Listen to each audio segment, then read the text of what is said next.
بسم اللہ الرحمن الرحیم۔ السلام علیکم۔ ایک مرتبہ حضرت عیسیٰ بن مریم علیہ السلام کسی پہاڑ کی چوٹی سے گزر رہے تھے۔ اس وقت ابلیس ان کے پاس آیا اور اس نے ان سے کہا، روح اللہ، یہ بتاؤ کیا تمہارا خدا اس بات پر قادر ہے کہ اگر تم اس چوٹی سے نیچے گرو تو وہ تمہیں بچا سکتا ہے؟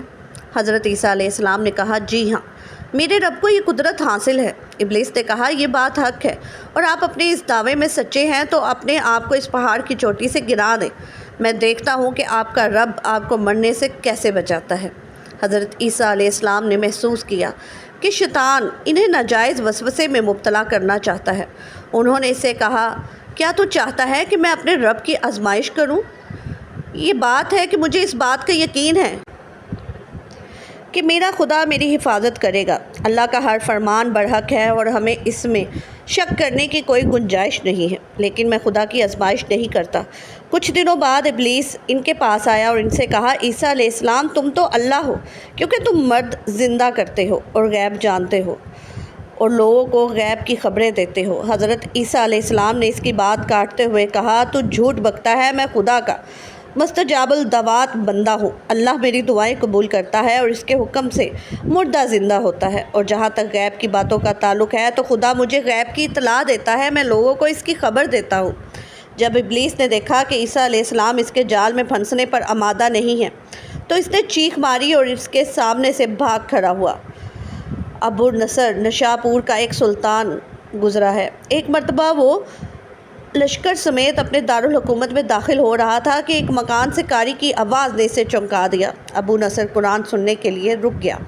قاری نے دلسوز آواز میں سورۃ عمران کی آیت نمبر 26 کی تلاوت کی، جس کا ترجمہ یہ ہے کہ آپ کہہ دیں، اے اللہ، تو ہی مالک الملک ہے، تو جسے چاہے سلطنت عطا کرے اور جسے چاہے سلطنت چھین لے، اور جسے چاہے عزت دے اور جسے چاہے ذلت دے۔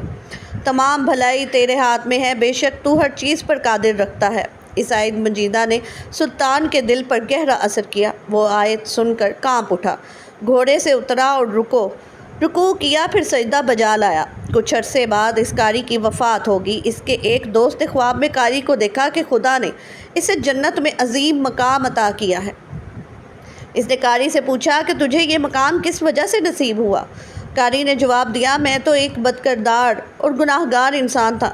میری نامۂ اعمال میں کوئی خاص نیکیاں نہیں تھی، مگر اس کے باوجود خدا نے مجھ پر خصوصی کرم کیا اور مجھ پر مقام عطا کیا، اور خدا نے مجھ سے فرمایا، تو نے دنیا میں ایک سلطان کو ہماری عظمت یاد دلائی تھی، اس کی وجہ سے ہم آج تجھ پر رحم کر رہے ہیں اور تجھے بلند مقام عطا کرتے ہیں۔ جی ہاں، اللہ تعالیٰ کا فرمان ہے، تم مجھے یاد کرو، میں تمہیں یاد کروں گا۔ پرانے زمانے میں ایک بہت بڑا شہر تھا۔ یہ شہر ایشیا کوچک میں واقع تھا۔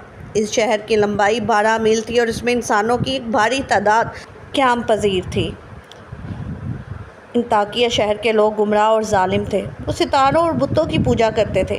اللہ تعالیٰ نے ان کی رشد و ہدایت کے لیے ان کے پاس 2 نبی بھیجے۔ اہل شہر نے ان کی تکذیب کی تو ان کی تقویت کے لیے تیسرے رسول کو وہاں بھیجا۔ چنانچہ تینوں انبیاء نے لوگوں کو خدا کے راستے کی دعوت دی اور شہر کی گوشہ گوشہ میں انہوں نے تبلیغ دین کو لوگوں کو توحید کی دعوت دی اور یوم قیامت سے آگاہ کیا اور انہیں عذاب خداوندی سے خبردار کیا۔ اہل شہر بڑے بدبخت تھے۔ 3 انبیاء کی مشترکہ تبلیغی کوششوں کا ان پر کوئی خاص اثر نہ ہوا اور پورے شہر میں صرف 40 افراد نے ہی دعوت حق کو قبول کیا۔ شہر کے دوسرے لوگوں نے تینوں انبیاء اور ان کے پیروکاروں کو پکڑ کر انہیں سخت اذیتیں دیں اور ظلم کی انتہا یہ کی گئی کہ ان مظلوموں کی گردن میں سوراخ کر کے اس میں رسیاں ڈالی گئیں اور شہر کے ظالم لوگ رقص بسمل سے لطف اندوز ہوئے۔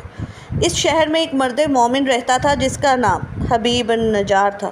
وہ ان نبیوں پر ایمان لایا تھا، لیکن وہ اپنے ایمان کو مخفی رکھتا تھا۔ وہ شہر میں بڑھائی کا کام کرتا تھا۔ اسے جو مزدوری ملتی تھی وہ اس کو 2 حصوں میں تقسیم کرتا تھا۔ ایک حصہ اپنے اہل خانہ کو کھلاتا تھا اور دوسرا حصہ غربا مساکین میں تقسیم کرتا تھا۔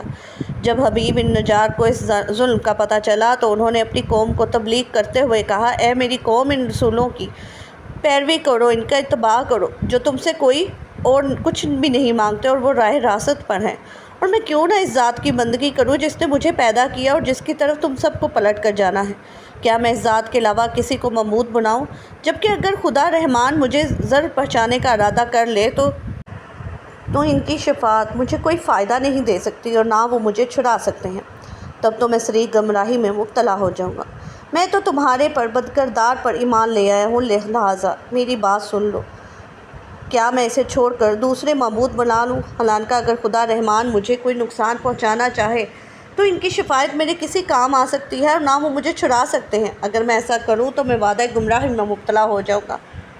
میں تمہارے رب پر ایمان لے آیا، تم بھی میری بات مان لو، لیکن ظالم لوگوں کو ان کی بات پر کان نہ دھرے اور ان کی نصیحت سن کر خود بے غفلت سے بیدار نہ ہوئے، بلکہ ظالم درندے یکدم اس پر ٹوٹ پڑے اور بیچارے کو اتنا مارا کہ اس کی آنتیں باہر نکل آئیں، پھر اس کا گلا دبا کر قتل کر دیا اور لاش کو ایک کونے میں ڈال اس میں مٹی ڈال دی گئی اور وہ کون اس کا مدفن بن گیا۔ بعض روایات کے مطابق ظالموں نے اسے پکڑ کر آری سے 2 حصوں میں تقسیم کیا تھا۔ ایک اور روایت میں مذکور ہے کہ لوگوں نے اس کی گردن میں سوراخ کیا اور اس میں رسیاں ڈال دی اور پھر اسے سلیب پر چڑھا دیا جہاں اس کی موت واقع ہوئی۔ حبیب النجار کو موت سے قبل انبیاء دکھائی دیے تو اس نے یہ آخری الفاظ کہے، میں تمہارے رب پر ایمان لایا ہوں، میرے گواہ رہنا۔ اس کے بعد اس کی روح قدس عنصری سے پرواز کر گئی۔ اللہ تعالیٰ نے اس کی قربانی کو قبول کیا اور اسے عظیم ثواب دیا۔ اس کی روح جیسے ہی جسم سے جدا ہوئی تو اسے جنت میں بھیج دیا گیا، جیسا کہ قرآن مجید بیان کرتا ہے۔ حبیب النجار کو نیک انجام مبارک ہو۔ امید کرتی ہوں کہ آپ کو آج کی یہ ویڈیو اچھی لگی ہوگی۔